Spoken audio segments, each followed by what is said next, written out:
Un spectacle qui sent bon les fêtes de Noël. Les amours contrariés d'Hortense et José est à retrouver au Théâtre La Ruche à Nantes du 22 au 31 décembre du Théâtre Lyrique autour des opérettes d'Offenbach. On a la chance d'avoir Alexia Macbeth et Hugo Tranchant. Bonjour tous les deux, merci beaucoup d'être avec nous. Bonjour. Respectivement mezzo-soprano, je vais y arriver, et ténor sur ce spectacle. Alors c'est la troisième création de la compagnie L'Esprit dans les nuages.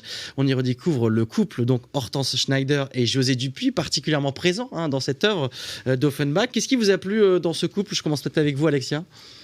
Tout simplement parce que en fait, c'est les figures centrales qui ont inspiré Offenbach pour écrire ces 4 opérettes, donc qui sont Barbe Bleue, La Péricole, La Grande Duchesse de Gerolstein et il m'en manque une toujours, La Belle Hélène. Je vous remercie de les avoir prononcées à ma place parce que j'avais une difficulté sur la troisième.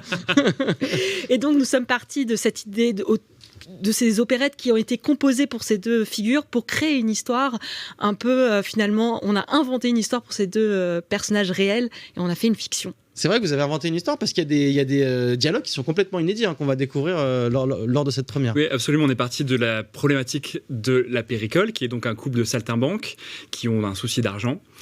Et donc c'est Hortense et José, et donc on part plus ou moins de cette problématique-là pour en faire quelque chose d'inédit. On part dans un autre univers dans lequel ils rencontrent d'autres figures Offenbachiennes, absolument. Et ça nous permet de rire, de réutiliser plein de choses. Alors il y a des choses qu'on inverse par exemple, ou il y a une matière extraordinaire chez Offenbach pour rire, et tout est matière à ça en fait. C'est vraiment un théâtre musical extraordinaire. Oui, alors en fait, ce qui se passe, c'est que Hortense quitte José parce qu'elle n'en peut plus de pas pouvoir manger. Ils sont pas vraiment très bons à chanter dans la rue, ils gagnent pas beaucoup d'argent. Et du coup, José est totalement déprimé, il se noie dans l'alcool et là il se met à rêver et on part dans cet univers onirique et on le suit un peu dans ses aventures rocambolesques. Bon, je ne veux pas vous dire la fin, mais... Pas dire la fin évidemment pour regarder un peu de suspense. En tout cas, ce qui est sûr, c'est que vous êtes très bon à chanter sur scène. On va justement regarder un petit extrait pour se mettre dans l'ambiance.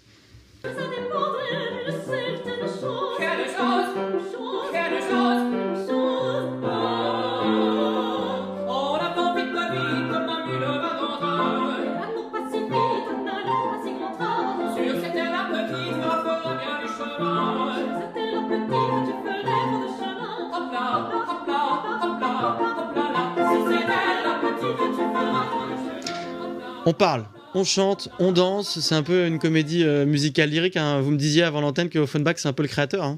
Exactement. En fait, la comédie musicale à ce niveau-là n'a rien inventé.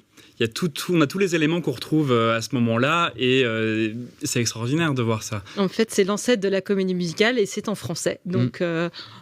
c'est tout public, tout le monde pourra suivre l'histoire. Oui, c'est ça, parce qu'on comprend tout, c'est en français effectivement, il y a pas mal de drôleries que vous nous avez prévues aussi, c'est pour attirer un public familial, il y a aussi la durée, 1 heure, c'est aussi peut-être un élément qui attire les familles. C'est un format court, c'est très rythmé, donc on passe facilement du chant au théâtre et du coup on n'a pas le temps de s'ennuyer du tout, et puis sachant qu'on va vraiment passer de plusieurs personnages qui sont très différents, ça va colorer le spectacle de plein de manières différentes. Et on a aussi une pianiste avec nous, Ségolène Lambert, qui a un rôle à jouer avec nous. Secret. Donc elle est en réaction aussi beaucoup avec le public, donc on a le public qui peut participer à plein d'endroits. On a plein de petites surprises qu'on leur réserve. C'est une manière aussi de populariser le théâtre lyrique. Il y a parfois des préjugés qui ont la vie dure sur le théâtre lyrique, où certains pensent que c'est barbant alors pas du tout. Est-ce que c'est aussi une manière de populariser cet art-là? C'est juste aussi de le rendre plus quotidien, plus abordable. En fait, tout ce qu'il y a de lyrique dans ce spectacle, je dirais, c'est tout simplement qu'on chante sans micro, ce qui est un peu la spécificité du chant lyrique où on a cette projection parce qu'on ne veut pas utiliser de micro, mais sinon... Et l'opérette a été extrêmement populaire et très longtemps, pendant plus d'1 siècle, ça a été extrêmement populaire. C'est assez récent finalement qu'on ait perdu ce lien-là. Et on peut facilement le réinstaurer. Merci beaucoup à tous les deux d'avoir accepté notre invitation ce soir. Tout est prêt, c'est bon pour la première le 22 décembre? Oui, je voudrais juste préciser que l'extrait que vous avez vu était un extrait de répétition, mais qu'il y aura il y a une mise en scène, il y a de la lumière, ce qu'on ne peut pas voir sur l'extrait. C'est un teaser, comme on dit. C'est un teaser, voilà. Désolé pour l'anglicisme. Mais les informations, les réservations, évidemment, si vous voulez profiter de ce spectacle, c'est à l'adresse qui s'affiche en bas de votre écran avec un QR code, même c'est vachement plus pratique. Donc un spectacle du 22 au 31 décembre au Théâtre La Ruche. Merci à vous et bon spectacle. Merci. Merci.